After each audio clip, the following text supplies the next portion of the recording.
All right, beautiful people, welcome back to the Crowd Wisdom. I am the Wisdom Therapist, and today we're going to look at another question from Quora. And the question today is: do multimillionaires, billionaires go through depression? And that's actually a great question because we have been talking about whether or not money can give us happiness and fulfillment in our lives, and I think that you're going to be interested and happy to see the answers that has been given here. So without further ado, let's look. We have 21 answers, and the most voted one is from Fardin Khan. So, and he has yes, and he gives us an example of Marcus Persson, who's worth $1.4 billion. He is a Swedish video game programmer and designer.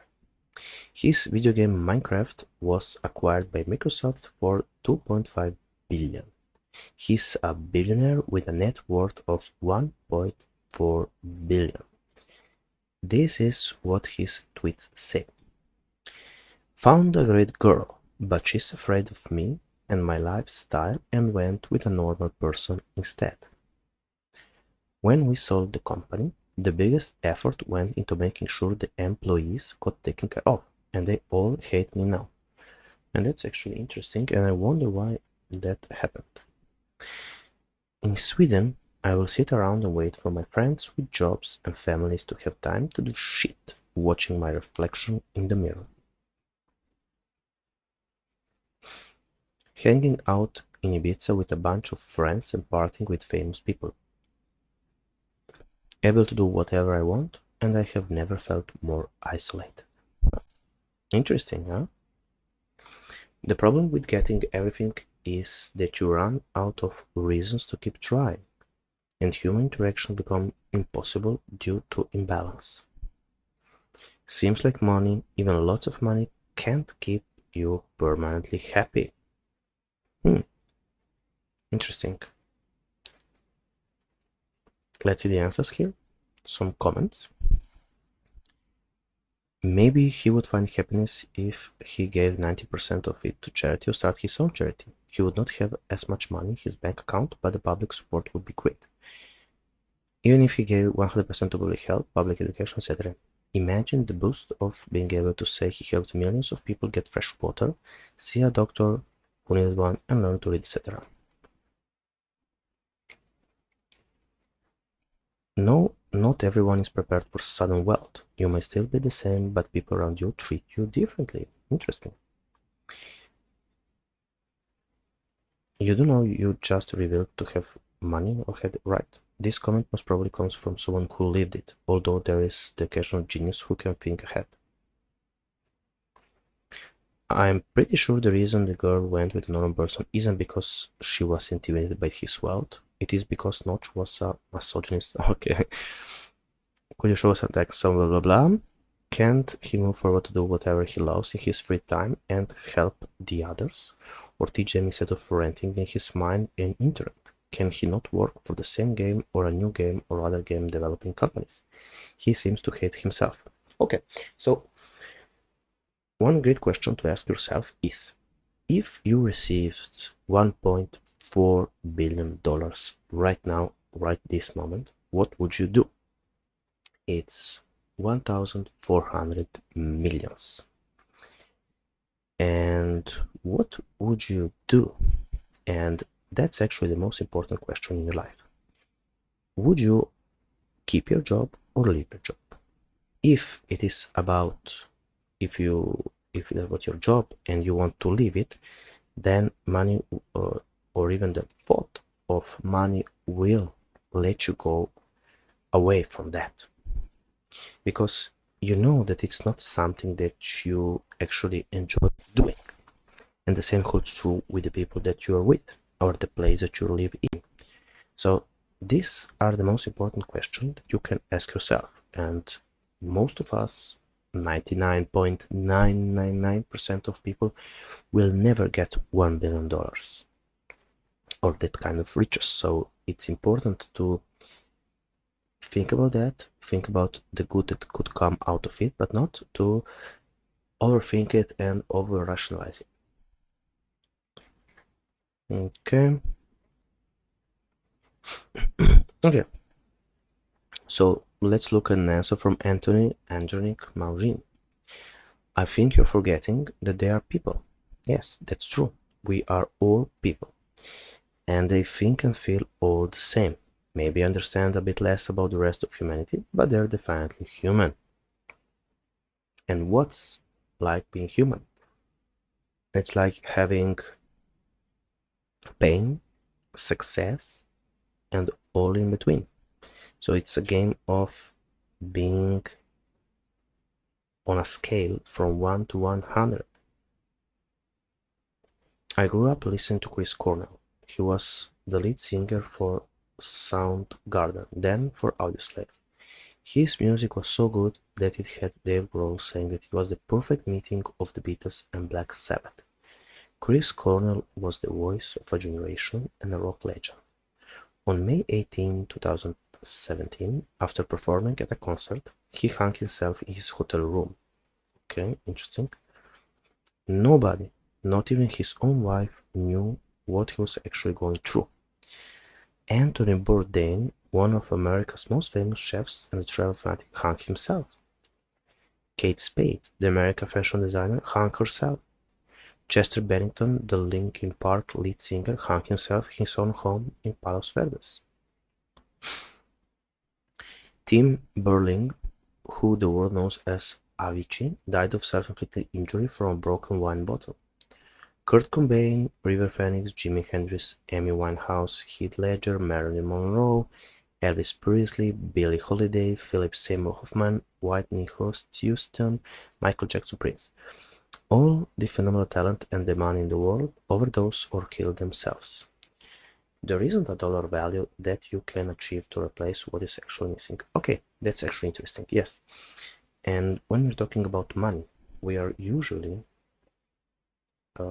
I remember I was reading a great book about money and how money is actually our life energy, because you have to give your life energy to get money, and when you get money back, it's kind of an exchange, and that's actually something that we are exchanging for what really matters in our life, and that I believe it's time. Time is the most precious thing or asset that we possess, but we are not making, usually we are not, or most of the people anyways, are not making good use of it. So I remember reading, I can't quite guess the name right now, but I remember that the author of this book, led a seminar, and there was a man, a retired dentist, who was talking about what kind of money, what kind of asset would you need to start feeling safe and secure. And he had, I believe, a 4 million, he was 65, 70 years old, and he told the author of the book that he needed at least $10 million to feel safe. So when we're talking or looking at how money do we have, it's about the feelings. It's all about the feelings. How do we feel inside? And this great example can show us what's like to feel this way, and that money actually sometimes can put ahead what we are feeling. And that's true. There isn't a value that you can achieve to replace what is actually missing. When the mind starts to go to dark places, it won't care who it belongs to. That's right. Most people have this idea in their head that money will solve all of their problems. If they ever become rich, their life will be so much happier. That's right. Most of the people believe this to be true. So they cling onto this hope that one day they will miraculously win the lottery and life will be heaven on earth. As someone who became a multimillionaire 7 years ago, I can tell you that your problems don't go away. You still have plenty of problems that can be solved with money. And now you no longer have this hope that becoming rich will miraculously save your life. Without that hope, you really start to wonder if this is it. Is this as good as my life gets? And that can be very, very depressing. Great answer from this anonymous person. Okay, experts say, so this is from Indra Guman. Experts say that the pressure that comes with wealth or success can be a driving factor in depression, an illness that affects 1 in 10 American adults, according to the Centers for Disease Control and Prevention. There can be a kind of isolation for those people at the top, said Dr. Stephen Roos, a psychiatrist with the Hope for Depression Research Foundation and whose Upper East Side practice caters to the Wall Street crowd. Wealth does not protect you from this illness any more than wealth protects you from cancer. Even during the worst economic downturn in modern American history, some folks still managed to make many bucks in fact. Here are 9 people who earned a fortune during the Great Depression. Babe Ruth, the Sultan of SWAT, was never shy about conspicuous consumption. While baseball players' salaries were nowhere near as high in the 30s as they are today, Ruth was at the top of the heap. While possibly apocryphal during salary negotiations, when Ruth found out his $80,000 a year salary, more than 1 million a day, was $5,000 more than that of the President Hoover, he is reported to have said, "I had better year than he did. He did, however, take a pay cut." Okay. Okay, so this is okay, from Rida Amer, and he is a former CEO expert. Discovered the reason that made Jeff Bezos depressed. After realizing that net worth still just number known to man. That's why he lowered the wages of his warehouse workers. Interesting that someone like Bezos could be feeling depressed if money was the cure to depression and feeling bad, actually. Feeling disheartened by the fact that the sum of his wealth could still be quantified in a comprehensible manner, Amazon CEO Jeff Bezos reportedly became depressed after realizing that his net worth was still just a number known to man. Man, it really bums me out knowing the amount of money I have is still within the realm of known mathematics, said Bezos, adding that by his point in his career, he assumed the scale of his total earnings would no longer be fathomable by the minds of mere mortals. People should be driven to madness when they lie their eyes upon my net worth. Yet every pea-brained idiot out there has some sort of conception of how much 200 billion is. Seriously, the fact that my net worth isn't just expressed by a Greek symbol makes it feel like I haven't made any money at all. Interesting, isn't it? At press time, Bezos lowered the wages of his warehouse workers even further in the hope it would boost his earnings up to a level that's outside the confines of conventional numbers.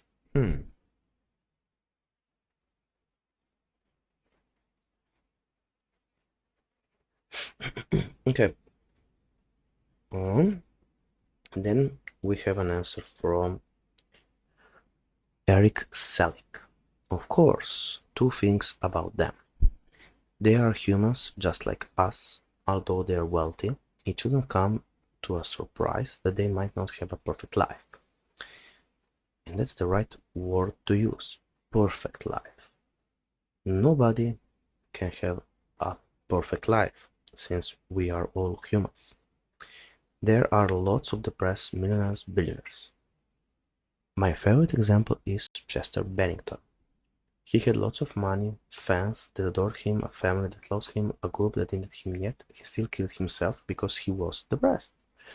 His net worth was 13 million, more than what the majority of people make, but he just wasn't happy. He decided to end it all. Although he wasn't a multimillionaire, he was fairly wealthy, I guess. But I mean, multimillionaire means that you have more than 1 million, isn't it? It seemed to most people that he was living the dream, doing something you love and making a living out of it. That's why the naysayer judged a book by its cover. Rest in peace, legend.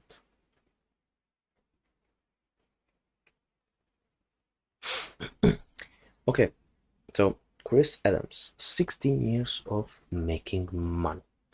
Yes, especially if they don't have good emotional stability. I know, when I was going broke, I was depressed. I took a lot of energy to turn myself around each morning when I knew that the banks were going to take everything if I didn't fix it. I would constantly have nightmares, sleepless nights. I wasn't exercising. All this ended up with me being depressed. I eventually started to create routine in the morning to help. So wake up, make my bed, cold shower, exercise, cold rinse, sit stand in the sun and read, pray, journal, 2 hours of work, text, call my people. By the time I was done talking, nothing could face me. I ended up losing everything, but I have come back tremendously, and I work less than when I first started. So, interesting, I guess. So, many multimillionaires, I guess, ended up having less. Okay. Okay, David English, former team leader, Unit 3 of Search and Rescue Technician. Yes, because after all, they are people just like you and me. It doesn't matter how much wealth a person has, it cannot make you immune to feelings. That's true. I personally never favored money. I learned long ago money doesn't bring you happiness as much as people do. I stepped down from a high-paying job in Silicon Valley at the height of computer company's birthplace.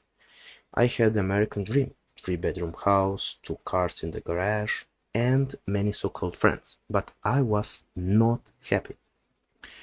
When I decided to step down from my position to put my value of time with family over money, people thought I was crazy, even 20 years later. How could I do such a thing?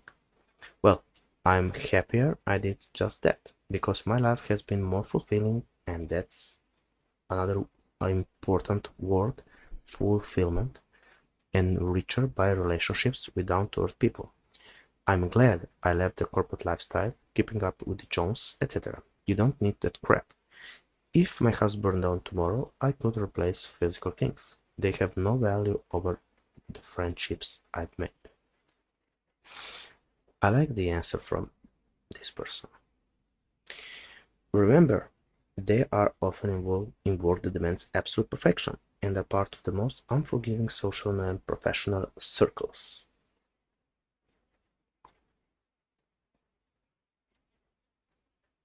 Then Kate Keane. Of course, the amount of money you have in life is not a primary factor in depression. That being said, it can be a factor. Those in poverty are much more likely to struggle with mental health conditions, but that doesn't mean the individuals with money don't. Depression can hit anybody, yes, and that's true, even those with seemingly perfect life. There are so many factors that go into depression, example genetics, environment, gender, ethnicity, culture, etc. All of these things put individuals at higher risk and predisposition if we're talking genes for depression and other mental health conditions. So yes, they do often struggle with mental health conditions as well.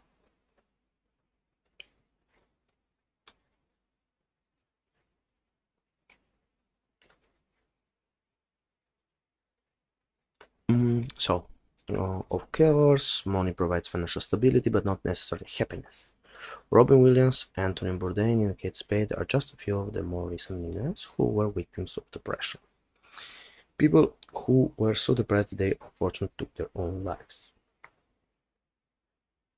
Okay, so I guess um,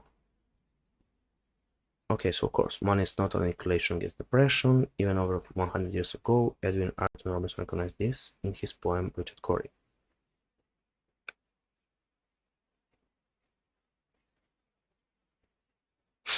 Okay, so I think we reached 20 minutes already, so until next time, I wish you a great day and I wish you all the best in your life and may your dreams come true, whatever they are.